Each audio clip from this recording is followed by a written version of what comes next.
Bismillahirrahmanirrahim. Assalamualaikum warahmatullahi wabarakatuh.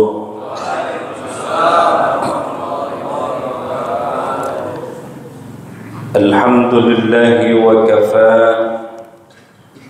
wassalatu wassalamu ala sayyidil mustafa wa ala alihi wa sahbihi ala as-sidqi wal wafa.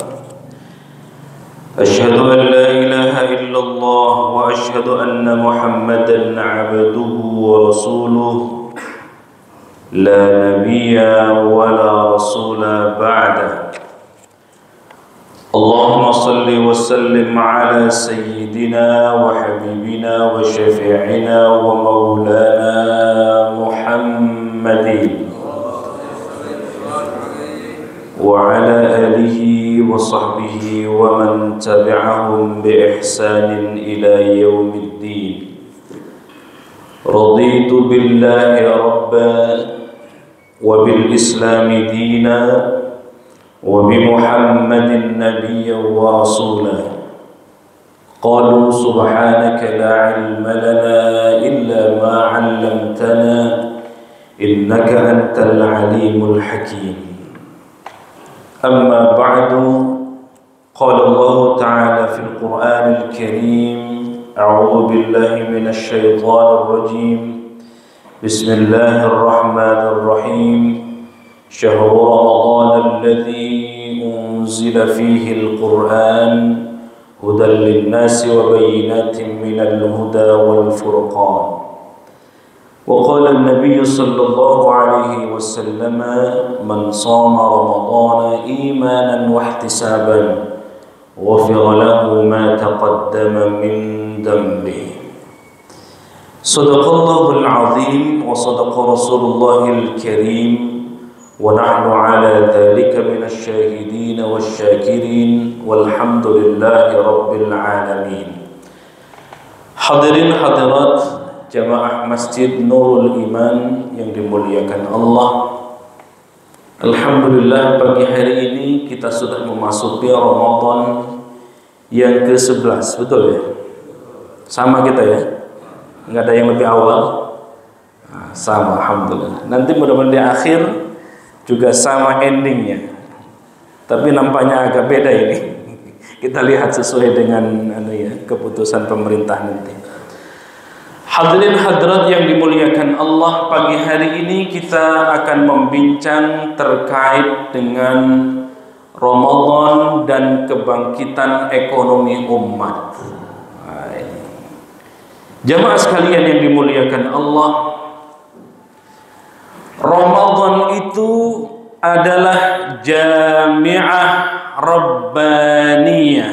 Nah, ini dulu yang saya mau kasih pendahuluan. Jami'ah itu artinya universitas. Rabbaniyah universitasnya Allah. Oh, ini kalau sudah universitasnya Allah ini berarti gede banget ini. Ada di sekitar kita ini, kampus di Tangsel ini banyak sekali universitas. Ada UI Negeri, Universitas Islam Negeri. Kalau UI swasta di Depok. Kalau UI Negeri di sini Ciputat. UI Negeri, Universitas Islam Negeri. Kalau mahasiswa UI kan PD itu. Di mana kuliahnya? UI. Begitu kuliah di UIN, di mana kuliah? UI.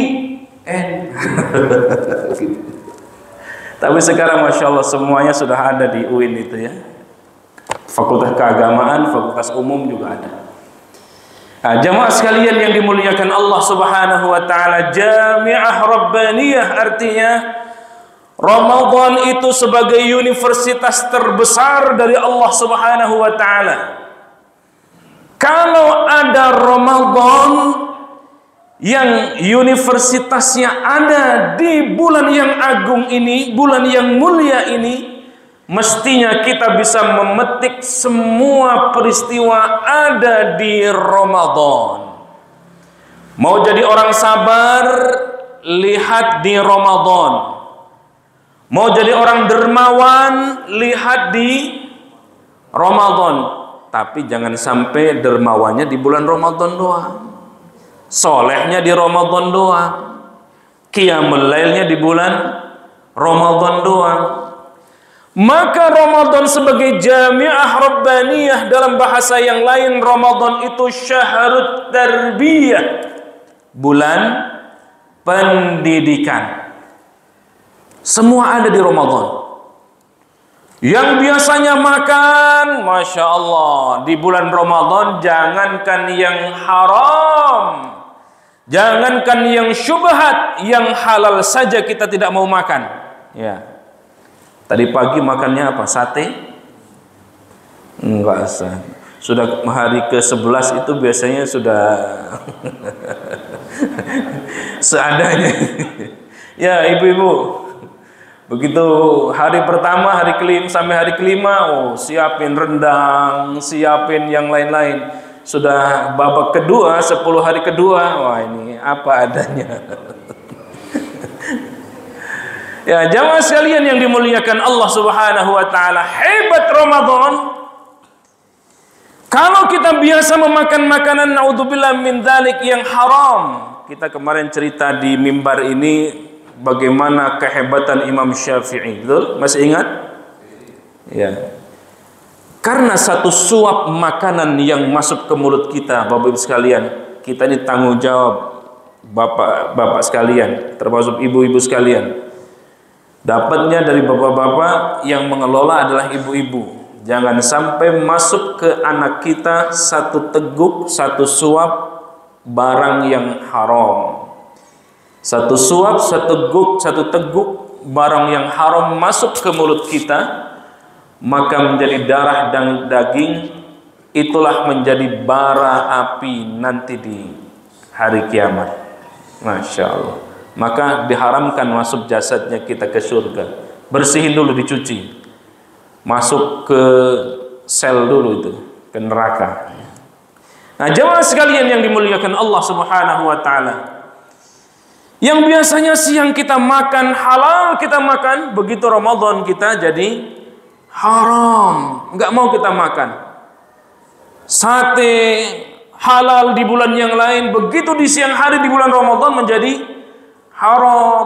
Kapan halalnya? Begitu waktu maghrib, beduk maghrib, halal kita makan. Soto yang begitu enak, Masya Allah, di bulan yang lain halal, begitu di bulan Ramadan di siang hari menjadi haram, kendati zat dan barangnya itu halal. Artinya apa, jamaah sekalian yang dimuliakan Allah? Luar biasa, luar biasa. Ramadan mengajarkan kepada kita pendidikan biar makan kita teratur. Kalau bukan haknya, maka jangan kita makan. Ramadan bulan disiplin. Coba misalnya sudah adzan, Allahu Akbar, Allahu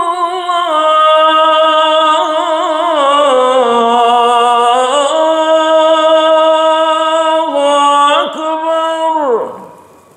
Ada yang berani nggak masih mau makan itu? Nggak ada. Disiplin.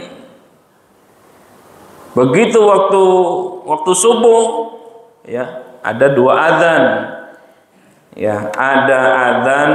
Kalau dulu zaman Nabi itu adzan pertama dikumandangkan oleh Bilal. Maka jam 3 di Arab Saudi sudah adzan. Ya. Bahkan sebelum jam 3 jamaah umroh, jamaah haji itu sudah berangkat itu, Masya Allah. Di sini jam berapa pada berangkatnya? Jam 2, Masya Allah. Nah, kalau adzannya Bilal itu masih boleh. Ini soalnya di sosial media lagi rame itu. Sudah makan masih boleh, sudah adzan masih boleh makan. Padahal adzan yang pertama. Adzan yang kedua itulah yang dikumandangkan oleh Ummi Maktum. Itulah adzan subuh. Kalau sudah adzan subuh, nggak boleh lagi. Kita harus disiplin. Ya. Disiplin. Begitu beduk maghrib, Masya Allah, itu waktu yang ditunggu itu ya. Allahu Akbar, Allahu Akbar. Oh, begitu beduk maghrib, semua itu segera disegerakan berbuka, kata Nabi. Disiplin. Maka tidak ada waktu yang tidak disiplin. Ramadan mengajarkan kedisiplinan. Ramadan mengajarkan kesabaran. Biarpun tadi halal, tapi di siang hari di bulan Ramadan maka kita tahan. Suami istri ya, biasanya halal di siang hari, maka menjadi haram di siang hari. Kapan halalnya? Di waktu ya dari maghrib sampai malam. Jangan di maghrib sempit itu ya. Malam nanti habis tarawih ya. Nah, jamaah sekalian yang dimuliakan Allah Subhanahu wa taala, termasuk Ramadan juga sebagai ekonomi umat. Nah, ini yang saya mau agak kita perjelas di sini. Kekuatan kita jiswafnya di sini berapa per tahun atau setiap kali Ramadan? Tahun yang lalu berapa, mana ketua panitia? Ingat, 200 juta, 500 juta, nggak nyampe. Ada? Belum? Berapa? Kira-kira aja, seingatnya. 50, kecil amat. Semua ziswafnya, zakat, infak, sedekah, yuk semua total 1 M. Ada? Setahun, iya, maksudnya setahun haul. 15 per bulan. Masya Allah, alhamdulillah. 15 juta per bulan dikali 12 bulan. Berapa itu? Infaknya aja, totalitasnya 1 M ada ya, taruhlah 1 M. Alhamdulillah, iya. Kurang lebih 1 M ada, Masya Allah. Kalau sudah 1 M itu mestinya tidak ada sekitar masjid ini orang yang tidak sekolah, tidak ada yang kelaparan. Itu yang harus kita bangun, insya Allah. Saya di Dompet Duafa itu ada komunitas namanya KMP. KMP itu Kongres Masjid Pemberdaya. Kita gaungkan seluruh nasional itu. Sekarang kawan-kawan sedang syiar di Makassar dengan Pak Jika, dengan Pak Jazir dan kawan-kawan yang lain. Kemarin saya mendampingi di Jogja. Nah, apa jamaah sekalian yang dimuliakan Allah Subhanahu wa taala? Nih, mustahik kita berapa setiap tahun? Atau paling tidak di Ramadan lah, 150. Mustahik kita, apakah mustahik ini mustahik tetap atau mustahik ganti-ganti? Hampir tetap. 5 tahun masih tetap?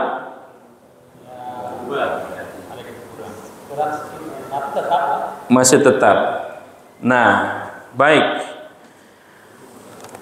Konsep kita jamaah sekalian, bagaimana menjadikan mustahik naik pangkat menjadi muzakki. Kesuksesan dari amilin manakala mustahik itu dalam okelah setahun 2 tahun masih mustahik, 3 tahun masih mustahik, masa iya 5 tahun masih mustahik terus? Berarti ada yang salah ini tasarrufnya. Bisa jadi hanya konsumtif saja. Sejatinya seorang mustahik naik menjadi muzakki.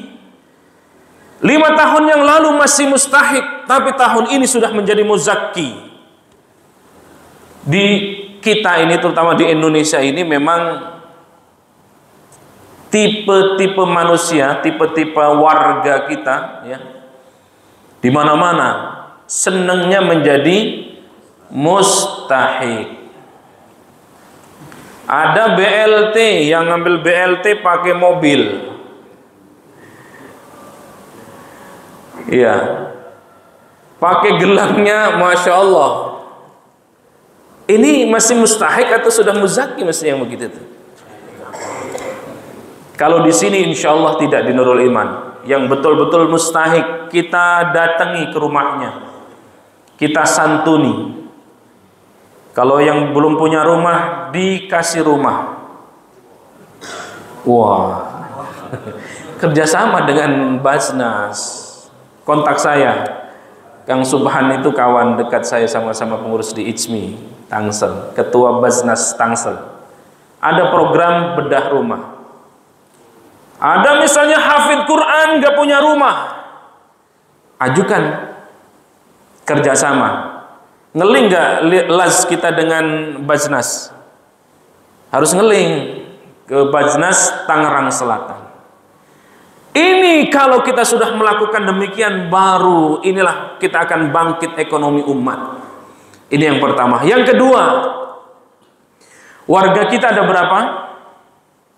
Atau rumahnya deh, nggak usah warga. Rumah 500. Masya Allah, banyak sekali. Berapa RW itu ya? Dan satu terpusat di masjid ini. Masya Allah. Ini dimanfaatkan nggak sama pengurus masjid? Insya Allah. Ya. Kebutuhan sembako semua dipasok dari masjid. Nah, warungnya kita bina dari masjid. Warungnya jangan sampai dimatikan, tapi harus kita bina dari masjid. Masa iya, semua kan butuh makanan pokok, betul? Kalau itu tercukupi 500 rumah dari masjid, subhanallah. Fulus itu. Peci, semua pakai peci. Made in Nurul Iman atau made in China? Wong di Arab Saudi made in China. Mestinya made in Nurul Iman dong. Inilah Ramadan sebagai pembangkit ekonomi umat. Koko, baju koko. Ini kan semua pakai baju semua kan? Made in Nurul Iman, Tanah Abang. Ya, untung masih punya abang. Sarung, yuk made in Nurul Iman. Maka perputaran ekonominya dari Nurul Iman untuk Nurul Iman. Jiswaf itu semangatnya itu tuh, semangatnya itu. Masya Allah, kalau itu kita bisa kelola, jamaahnya insya Allah kita bina. Jadi warga yang penghasilan sekian kita punya data. Saya kira Nurul Iman sudah punya data itu. Yang berpenghasilan 100 juta sekian orang, 50 juta sekian orang, yang PNS, yang gajinya ketakar sekian orang.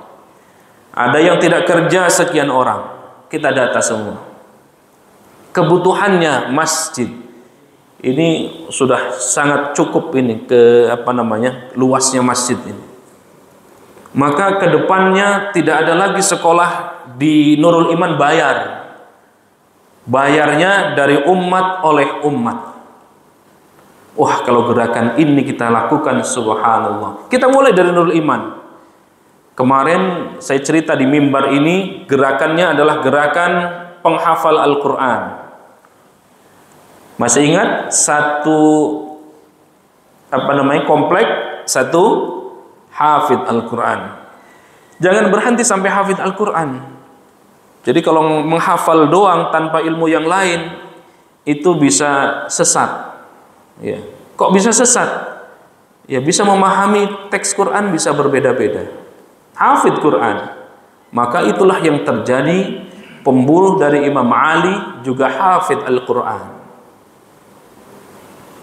Ya. Maka saya membina di pesantren Bait Al-Quran di Pondok Cabe itu khusus untuk pasca tahfidz. Karena pesantren yang model ini jarang dilakukan pasca tahfidz. Yang ada rumah tahfidz, pesantren tahfidz selesai. Tapi pasca tahfidznya tidak dikasih, tidak diberikan. Ada ulumul Quran, ada ulumul hadis. Ulumul Quran banyak sekali, ya. Ada fiqih, usul fiqih, ilmul kalam, ilmul ma'ani, ilmul badi', ilmul bayan, ilmul balaghah, ilmul qiraat. Ilmu apa itu? Banyak sekali itu. Ya, ilmul hadis, ulumul hadis, dan yang lain-lainnya. Hadisnya harus kita baca selesai. Mulai dari kitab-kitab yang kecil, Arba'in An-Nawawi, selesai. Naik Bulughul Maram, naik lagi hadisnya yang tebelan dikit. Sahih Bukhari-nya selesaiin, Sahih Muslim-nya selesaiin, Sunan Abi Daud-nya selesaiin. Kitab-kitab tafsirnya juga demikian. Dari mulai kitab tafsir yang kecil, yang 1 jilid, kitab tafsir Jalalain, naikkan misalkan ke tafsir yang lainnya sampai tafsir Al-Maraghi, tafsir-tafsir yang besar-besar selesai. Nah, baru outputnya adalah menjadi ulama. Kalau hanya ngaji habis itu selesai, kapan kita mau memproduk ulama? Kapan kita mau memproduk ulama? Yuk kita pikirkan bersama-sama. Yang ahli ekonomi bicara tentang Al-Quran, lihat teks Qurannya. Karena Al-Quran juga berbicara tentang ekonomi. Yang ahli di bidang fisika, yang ahli di bidang kimia, yang ahli di bidang kedokteran, coba kita baca ayat-ayat kedokteran. Yang ahli di bidang apa misalnya? Pertanian, di dalam Al-Quran juga berbicara tentang pertanian, tentang ekonomi umat dan seterusnya. Kalau ini yang kita gagas jamaah sekalian dimuliakan Allah, pasti umat Islam akan menang. Baik dari ekonominya, baik dari politiknya, sosialnya, kebudayaannya. Kalau bukan kita siapa lagi? Masya Allah, jamaah sekalian dimuliakan Allah Subhanahu wa ta'ala. Kita ada ziswaf, ada zakat, ada infak, ada sedekah. Setiap dari kita yang punya, yang Allah titipkan harta kita, ya, yang Allah titipkan harta kepada kita, ada hak orang lain. Kalau haul 1 tahun, ya, dikurangi kebutuhan-kebutuhan dan seterusnya, terkumpul kurang lebih 100 gram atau 90 gram, maka ada zakatnya. Belum lagi infak, belum lagi sedekah. Maka menurut penelitian jamaah sekalian dimuliakan Allah Subhanahu wa taala, orang Indonesia ini paling dermawan. Paling dermawan, enggak ada yang enggak dermawan.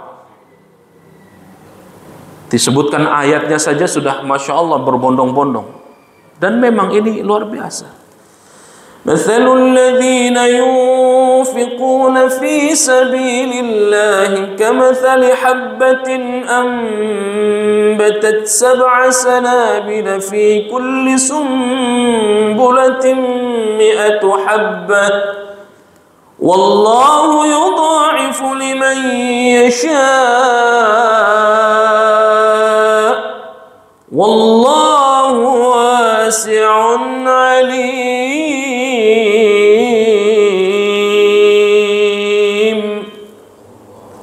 Mathalul ladzina yunfiquna fi sabilillah. Perumpamaan orang-orang yang berinfak di jalan Allah. Mathalul ladzina yunfiquna fi sabilillah kamathali habbah ambatat 7 sanabil, seperti kita menanam 1 bulir biji. 1 bulir biji itu lahir dari 1 biji yang kita tanam melahirkan 7 tangkai, 7 sanabil. Fi kulli sumbulatin 100 habbah, dari 7 tangkai ini melahirkan 100 tangkai, 100 kebaikan. Bahkan lebih daripada itu kata Allah, wallahu yudha'ifu liman yasha. Allah bahkan lebih melipat gandakan daripada yang 100 itu. Wallahu wasi'un alim. Allah maha luas lagi maha mengetahui.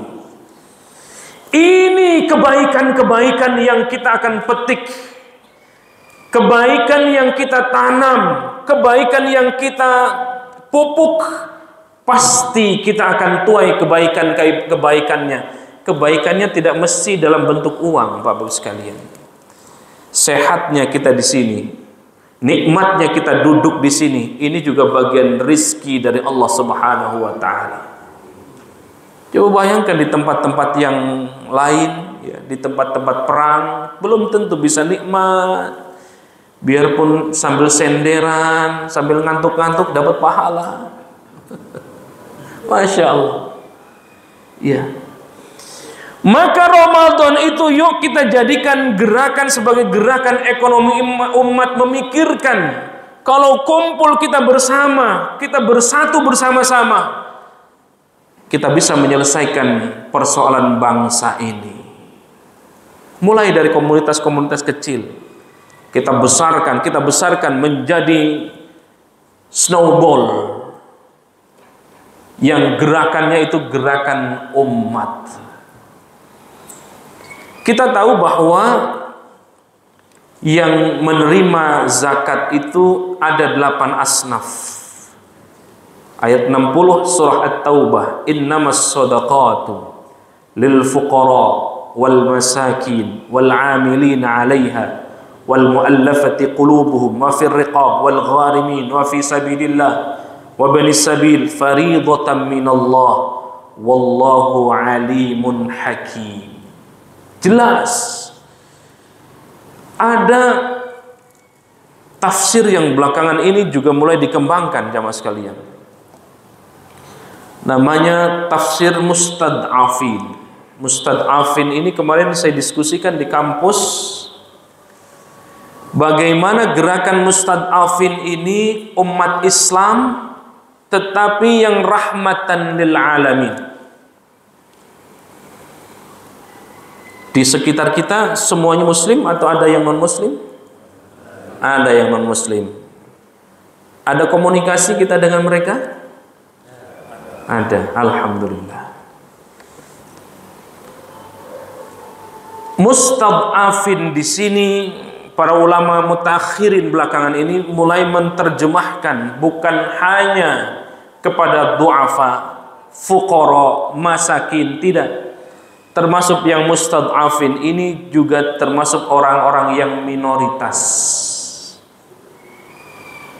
Apapun agamanya, bantu, santuni. Maka mereka melihat, oh indahnya Islam. Mereka akan melihat Islam itu tidak seperti yang selama ini digambarkan di dunia ini. Seolah-olah Islam itu teroris. Tidak ada Islam teroris. Seolah-olah Islam fobia di mana-mana. Tidak. Islam itu rahmah. Islam itu adalah rahmatan lil alamin. Dimulainya dari gerakan masjid. Tadi gerakan ekonominya sudah clear ya. Maka itu yang dilakukan oleh Nabi di awal-awal abad. Bahkan ketika Nabi berhijrah, hijrah dari Makkah menuju Madinah, belum sampai di Madinah Nabi sudah membuat, yang dibuat oleh Nabi pertama kali adalah masjid. Masjid Kuba kita kenal sampai sekarang. Sampai-sampai Nabi memberikan sabdanya, siapa yang dalam keadaan berwudu dari rumahnya masing-masing, dalam keadaan berwudu ya, lalu kemudian datang ke Masjid Kuba, sholat 2 rakaat, maka sama seperti dia mendapatkan pahala haji dan umroh secara sempurna. Dia mendapatkan umroh secara sempurna pahalanya. Wah, kalau kita meniru model begitu, siapa yang masuk masjid Nurul Iman, maka yang tidak punya duit dikasih duit. Kayaknya penuh itu masjid Pak Ketua. Yang nggak punya kopi di rumah, disiapin kopi di Masjid Nurul Iman. Uangnya dari mana? Dari kekuatan umat yang tadi kita bentuk. Maka ada pasar-pasar. Oke, masjid tidak punya pasar misalnya karena terbatasnya lahan, tapi warung-warung yang sekitar dijadikan pasar, dan itu di bawah dibina oleh masjid.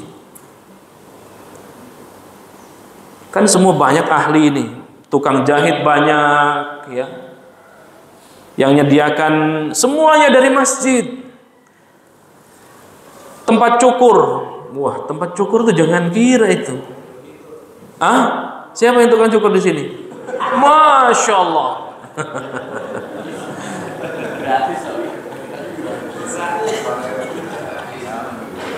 Iya nggak apa-apa gratis, tapi yang mencukupi tukang cukurnya dari masjid. Gajinya gaji PNS, kira-kira mau nggak?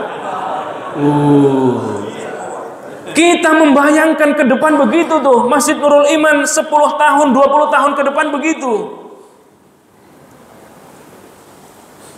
Masjid Nurul Iman, saya punya mertua di Kerawang. 1 hektar itu 1 miliar. Kebutuhan jamaah ini harusnya punya sawah yang dikelola oleh Masjid Nurul Iman. 1 miliar kali 500 rumah, berarti berapa tuh? 1 juta aja sudah 500 juta itu. 2 juta? Ya Allah, kecil 2 juta. Masa iya 1 rumah nggak bisa 2 juta? Bisa membeli sawah 1 hektar. Hasilnya untuk apa? Untuk bisa diperjualbelikan lagi dari masjid oleh masjid, atau membantu makan. Jadi datang ke masjid selesai jamaah begini, bukan hanya sholat subuh, bukan hanya jamaah Sabtu dan Ahad pagi yang makan ada sarapannya, tetapi setiap waktu masjid, waktu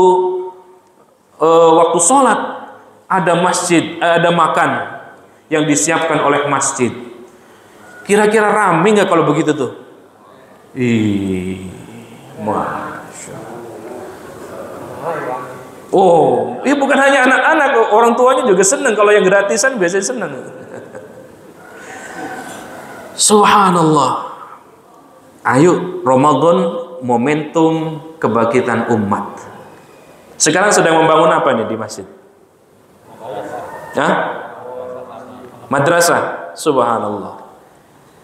Nanti insya Allah 20-30 tahun ke depan, kalau seperti yang kita ceritakan hari ini, bukan hanya punya madrasah ibtidaiyah, sanawiyah, aliyah, atau SD, MTS, aliyah, tetapi sampai perguruan tinggi ada di Masjid Nurul Iman.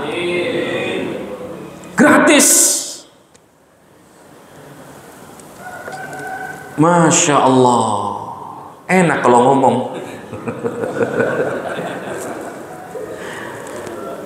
Prakteknya ada pada diri kita masing-masing. Tadi itu berat kalau beli 1 orang 1 miliar. Dari mana itu? Berat.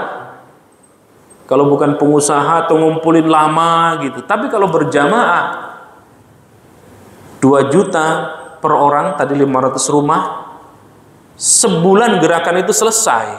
Nggak sampai sebulan itu bahkan. 1 rumah, belum per kepala. Ayo kita bersama-sama membangkitkan ekonomi umat. Jadi ke depan, dari kita, oleh kita, untuk kita.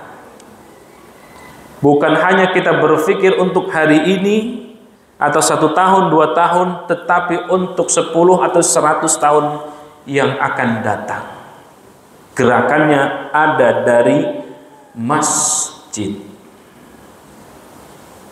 Indah itu Pak. Itu sesungguhnya ajaran Al-Quran. Gerakan politik dari masjid. Tapi bukan, maaf, politisasi. Beda. Politik dari masjid, politisasi dari masjid. Politisasi itu provokasi itu. Jokowi kampret misalnya. Oh jangan. Di live ya. Ini contoh aja contoh. Jangan merendahkan. Jangan menghina. Tapi betul-betul ekonominya dari masjid, politik dari masjid. Mau nyalon dewan satu orang dari Masjid Nurul Iman disupport 500 rumah kali misalnya satu rumahnya paling kecil 5 orang. 5 kali 500 berapa itu? Suaranya udah banyak tuh, jadi tuh DPRD mah. Ada calon anggota dewan di sini. Dekat-dekatlah ke masjid. Tapi jangan begitu sudah mau nyalon ke masjid, mau sudah jadi, itu yang terjadi. Begitu ya? Bukan di sini, di sebelah sono. Masya Allah, jadi semua dari masjid. Kita semua punya mobil, punya motor. Servisnya kemana? Yang punya siapa? Ya Allah, itu kira-kira yang dibangun oleh yang mereknya Maret itu. Iya, Maret itu ya. Maret, April, Mei. Malah dipertegas. Coba, itu mereka itu hidup juga dari kita. Kita beli senilai 100.700 rupiah. Ada 300 rupiah kan?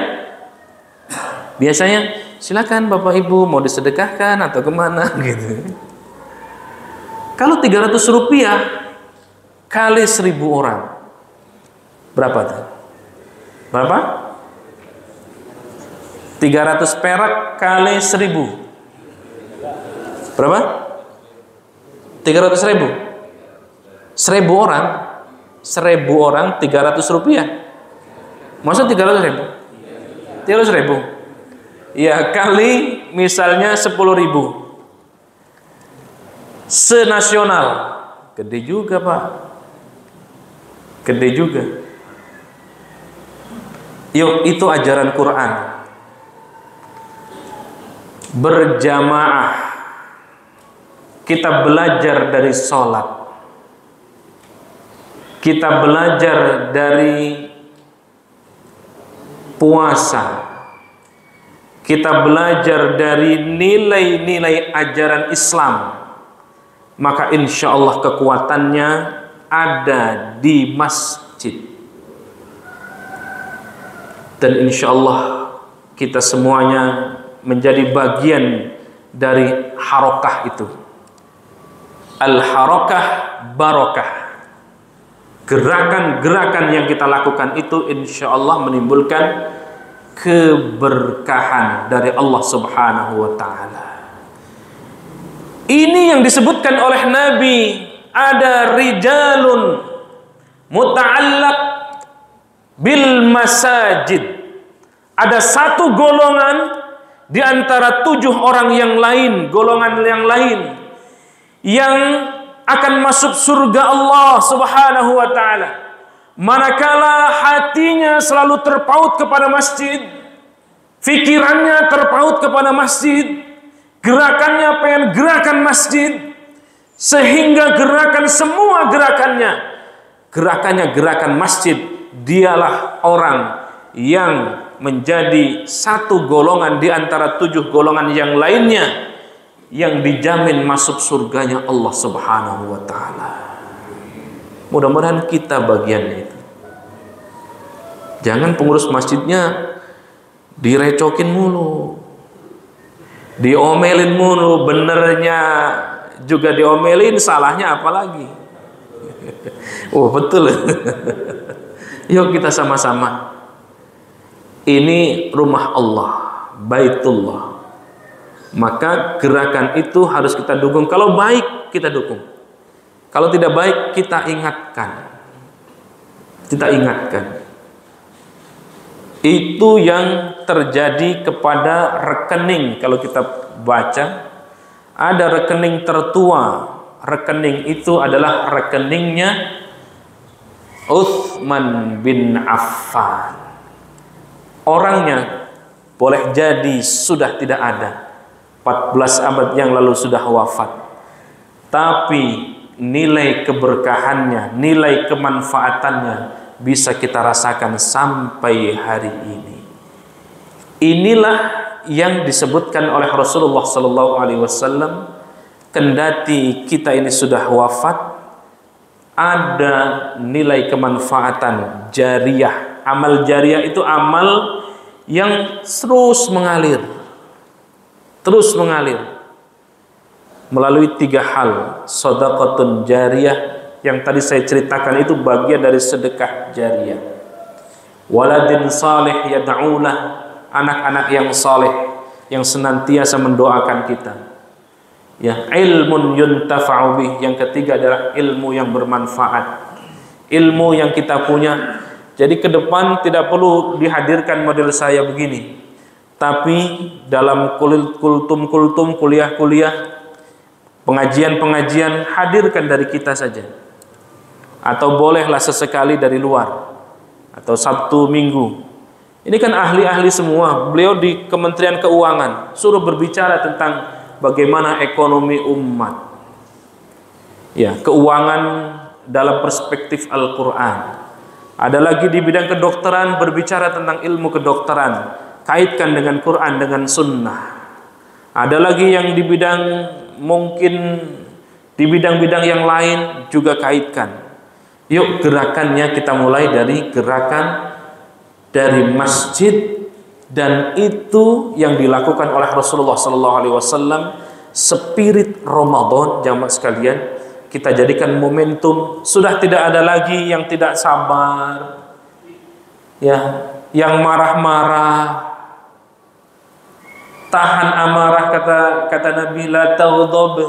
Sudah tahu itu, la taghdab walakal jannah. Di balik kita tidak marah itu ada surga, ada kebahagiaan. Ya, istiqomah kita seperti istiqomahnya ketika dididik di Ramadan. Sabarnya kita sabar seperti dididik di Ramadan. Semangat qiyamul lailnya, semangatnya seperti di Ramadan. Itu yang Nabi katakan, man shoma Ramadhana imanan wahtisaban ghufira lahu ma taqaddama min dambi. Siapa yang berpuasa karena keimanan dan mengharap hanya ridho kepada Allah Subhanahu wa taala, ghufira lahu ma taqaddama min dambi, Allah ampuni dosa-dosa yang lalu. Kalau sudah Allah ampuni, berarti hidup kita menjadi berkah. Bisnisnya menjadi berkah, rumah tangganya menjadi berkah, harokahnya menjadi harokah yang berkah. Berkah itu artinya ziyadatul khair, terus bertambah kemanfaatan dan kebaikannya. Saya kira sudah waktu syuruk ya. Sudah masuk ya. Baik. Wallahu a'lam bishawab. Yang benar dari Allah, yang salah atas kedhaifan diri saya pribadi. Masih ada waktu dari waktu syuruk ya, 5 sampai 10 menit. Kalau ada yang mau menambahkan, melengkapi atau bertanya, mungkin 5 menit ke depan masih bisa. Disilahkan. Nah, langsung Pak Kiai.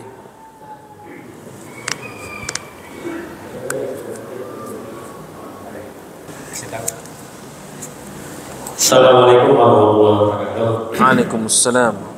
Terima kasih Ustaz. Saya Sumisti. Kebetulan jabatan saya di sini adalah Sekretaris Umum Yayasan.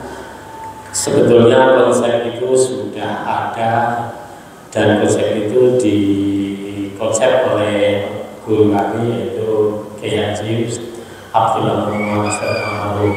Semuanya sudah konsep itu ada. Tapi Allah telah manggil, jadi mungkin kami ya agak kurang termotivasi. Sepertinya pertama waktu itu zakat diberikan kepada bengkel, seorang ahli bikin sepeda, tapi ya nggak sampai sebulan sudah tidak berlanjut gitu, tetap menjadi mustahik lagi. Lalu untuk pemberdayaan umat yang diketuai oleh Pak Haji Wiarto, yaitu memberikan bantuan pada pedagang supaya tidak meminjam oleh rentenir, sudah dilaksanakan, tapi hanya berjalan beberapa juga kurang maksimal. Jadi konsep itu sudah ada. Nah sekarang saya maksudnya barangkali kesempatan ini mohon kiranya diberikan motivasi kepada jamaah bagaimana untuk agar yang tadinya mustahik menjadi muzaki, yang jangka panjangnya kan seperti itu gitu. Karena kami minta database saja, waktu itu kami sudah fotokopi data sekitar 500 lembar. Tahu-tahu baru saya serahkan beberapa RT sudah dibawa. Ini rahasia kami, ngaji-ngaji nggak boleh campur di sini. Nah ini mohon diberikan motivasi pada jemaah kesempatan ini. Terima kasih. Ya. Ada yang lain? Apa cukup? Oh ada, silakan Pak Haji.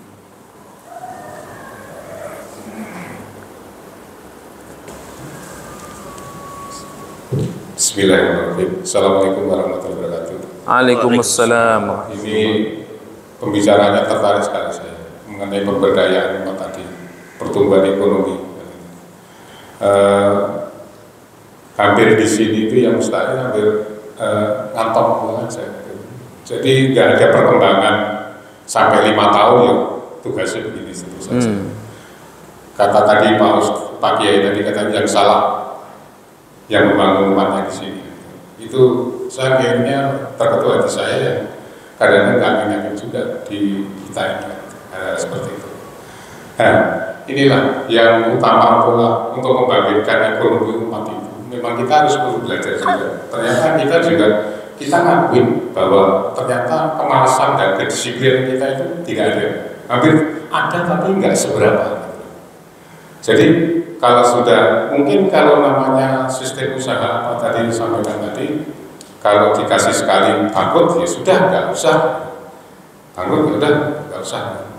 Kan katanya kalau orang belajar ekonomi investasi itu, kalau kamu 10 kali kamu bangkrut, lebih baik kamu mati aja nggak usah usaha. Ada yang pembicaraan seperti itu juga ada. Tapi kita kadang-kadang udah gitu terus malas. Rasa tidak enak mengenai yang mungkin diberikan kepada umatnya, dan inilah motivasi-motivasi ini yang kita bangkitkan seperti itu yang harus kita gerakkan saja. Tadi kata Pak Ustadz tadi sebenarnya itu membangun untuk mencari dana aja kalau 500 orang 2 juta itu nggak ada apa-apa.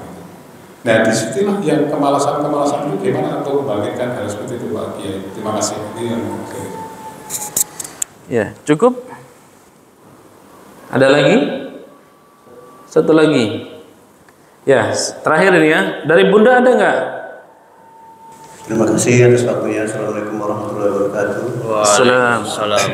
Saya selama tinggal di sini, di mana-mana saya tempat tinggal, di sini yang paling enak, Ustaz. Satu di sini, kalau masalah masjid, masalah ada urusan meninggal udah diurus sama masjid semua. Masya Allah. Jamaah tinggal duduk tenang, yang ahli musibah tinggal duduk tenang. Masya Allah. Kalau mau nangis saja, itu udah keluar ya. Kita semua yang urus masjid. Ya Rabb. Kalau dia ditinggalkan anak, itu diurus. Kalau masih sekolah ditanggung oleh masjid. Ya Rabb. Jadi di mana ada tempat yang saya pikir hanya di sini yang cukup luar biasa untuk itu. Itu akibat arahan dari almarhum untuk kita, Pak Umar, salah satunya. Jadi untuk kedepannya saya pikir bagaimana membangun semangat ini agar jangan sampai semangat ini habis di waktu sehabis ini semua orang tua ini habis. Bagaimana ini supaya bisa lebih tingkatkan? Ambulan kita udah ada. Kalau ada sakit udah diambil. Ambulan datang bawa ke rumah sakit. Kalau nggak ada biayanya, masjid yang ini. Kalau memang dia benar-benar nggak punya biaya, masjid yang ini. Di mana tempat? Saya pikir yang Pak Kiai tadi ini di sini udah sekian puluhan tahun udah bermulai, tapi memang pengembangannya agak sedikit mau bangun ini Serambi sebentar sih. Waktu itu hari sekian tahun ininya, begitu ada peletakan batu pertama dalam waktu sebentar selesai. Jadi kalau di sini potensi itu memang cukup besar, tapi bagaimana pengurus ini memulainya? Action pertamanya itu yang kadang-kadang timbul kita agak ragu. Ntar kalau gini gimana lah? Udah banyak yang pensiun lah, udah banyak yang inilah, itu yang banyak berkembang. Nggak ada keyakinan, harus dibangun keyakinan. Kalau kita berjalan di jalan Allah yang bakal menggerakkan, bukan pengurus yang menggerakkan. Pengurus itu hanya wadah, untuk wadahnya ini ada. Tapi Allah, hak prerogatif Allah yang menggerakkan jamaah untuk 2 juta satu rumah itu. Baik. Gak, insya Allah terwujud. Apa sih bagi Allah 2 juta? Tapi melalui rumah tangga masing-masing, gitu aja. Terima kasih Ustaz. Assalamualaikum warahmatullahi wabarakatuh. Waalaikumsalam warahmatullahi wabarakatuh. Masya Allah, luar biasa. Ini motivasi, masukan, juga curhatan. Prinsipnya kita pasti semua setuju dengan konsep kebangkitan ekonomi umat itu dari masjid. Spiritnya memang harus ngikutin spiritnya Rasulullah, spiritnya Umar, spiritnya Utsman, spiritnya Abu Dzar, spiritnya sahabat-sahabat Rasulullah, spiritnya Abdurrahman bin Auf. Coba kita googling lagi itu tokoh-tokoh itu, subhanallah. Abdurrahman bin Auf itu bosen jadi orang kaya. Kalau kita kan pengen jadi orang kaya. Abdurrahman bin Auf itu bosen jadi orang kaya. Kenapa? Orang kaya itu banyak ditanya-tanya. Dari mana engkau dapatkan dan engkau kemana belanjakan. Kalau ilmumu dipakai untuk apa? Selesai. Umurmu dipakai untuk apa? Selesai. Tapi begitu hartamu kau dapat dari mana dan engkau belanjakan kemana. Maka itu yang bikin galau. Ini orang kaya tapi galau nih, Abdurrahman bin Auf. Sehingga dia pengen menyedekahkan semua. Satu ketika, ini mudah-mudahan bisa menjawab dari ketiga-tiganya, tentu tidak satu persatu. Abdurrahman bin Auf ini dalam situasi kegalauan tadi itu, ada di musim itu, saat itu musim musim kurma, panen kurma. Ya, panen kurma. Tapi saat itu panen kurmanya sedang tidak baik. Busuk semua. Ya. Nah, kata Abdurrahman bin Auf, kesempatan nih, saya mau menghabiskan uang saya. Apa yang dilakukan oleh Abdurrahman bin Auf? Membeli semua kurma-kurma yang busuk tadi demi Abdurrahman bin Auf menghabiskan seluruh kekayaannya biar jadi orang miskin. Ini dahsyat ini. Ada yang mau nggak begitu tuh?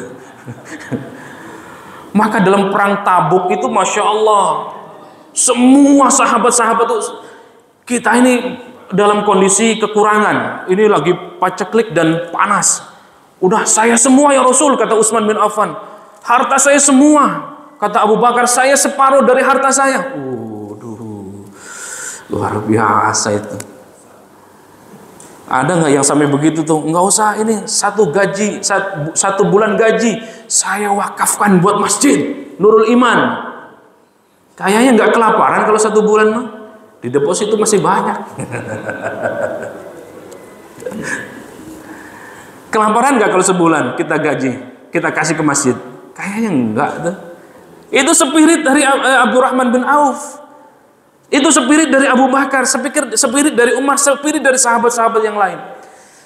Akhirnya habis semua harta yang dipunya Abdurrahman bin Auf. Ya. Untuk membeli semua warga yang punya kebun kurma yang waktu itu panennya kurang bagus, busuk semua. Dibeli dengan harga normal, bukan kaleng-kaleng, Pak. Oh, busuk ini, ya udah saya bayar separohnya. Enggak. Bayarnya totalitas. Seperti harga bagus. Lalu buat apa itu? Udah kata Abdurrahman bin Auf, taruh aja semua di gudang di belakang rumah. Taruh gudang semuanya. Yang penting saya sudah jadi orang miskin. Subhanallah, subhanallah. Tapi apa yang terjadi? Karena ketulusan, keikhlasan. Tadi kata Pak Haji tadi, lanahdiyannahum subulana. Allah akan berikan jalan keluar yang tidak disangka-sangka. Atau dalam teks yang lain, wa may yattaqillaha yaj'al lahu makhraja. Kita sudah hafal teksnya. Sudah tahu semua. Allah pasti akan berikan jalan keluar kalau kita takwa. Sehingga dalam perjalanan waktu satu ketika ada satu daerah, satu kota, satu negeri yang negeri itu terkena wabah. Wabahnya unik. Ini settingan Allah. Apa itu? Wabah itu hanya bisa disembuhkan dengan kurma busuk. Coba. Ya Rabb. Diumumkanlah sama rajanya, siapa yang punya kurma busuk, saya beli dengan 10 kali lipat harga aslinya. Subhanallah. Mau jadi orang miskin justru kayanya berlipat-lipat. Akhirnya dibelilah itu kurmanya. Abdurrahman bin Auf, ya. Ya itu aja saya jawab dari 3 pertanyaan itu. Jadi untuk masjid, untuk fisabilillah, ibnu sabil, nggak usah mikir-mikir, biarkan Allah yang mengurus kita. Dalam bahasa yang lain, saya sering mendakwahkan ke mahasiswa-mahasiswa saya. Saya membina di kampus itu ada himpunan qari'ah mahasiswa. Ada lembaga tahfidz dan ta'lim Al-Quran. Saya bilang begini ke mahasiswa untuk memotivasi. Siapa yang mengurus Al-Quran, saya bilang, menyibukkan dengan Al-Quran, Allah pasti mengurus semua kebutuhan kita. Tahadus bin nikmah. Saya ini doktor di usia 28 tahun. Doktor di bidang ilmu Al-Quran dan tafsir. Alhamdulillah dari S1, S2, S3 tidak dibiayai oleh orang tua. Ya pernah dibiayai di awal-awal saja. Di semester-semester pertengahan S1 saya sudah tidak dibiayai. Kenapa? Karena barokah Al-Quran. Saya jadi cowok panggilan. Kok cowok panggilan? Iya, suruh ngaji, suruh ceramah. Dari situ bisa hidup. Bisa selesai doktor di usia 28 tahun. Wallahu a'lam bishawab. Nanti kita diskusikan dan kita lanjutkan di kesempatan yang lain. Mudah-mudahan ini menjadi motivasi buat kita semua, saya terutama, dan kita semua, insya Allah. Wallahu a'lam bishawab. Kita tutup dengan doa kafaratul majlis. Subhanakallahumma wa bihamdika asyhadu an la ilaha illa anta astaghfiruka wa atubu ilaik. Wallahu a'lam bishawab. Wal 'afu minkum. Wassalamualaikum warahmatullahi wabarakatuh.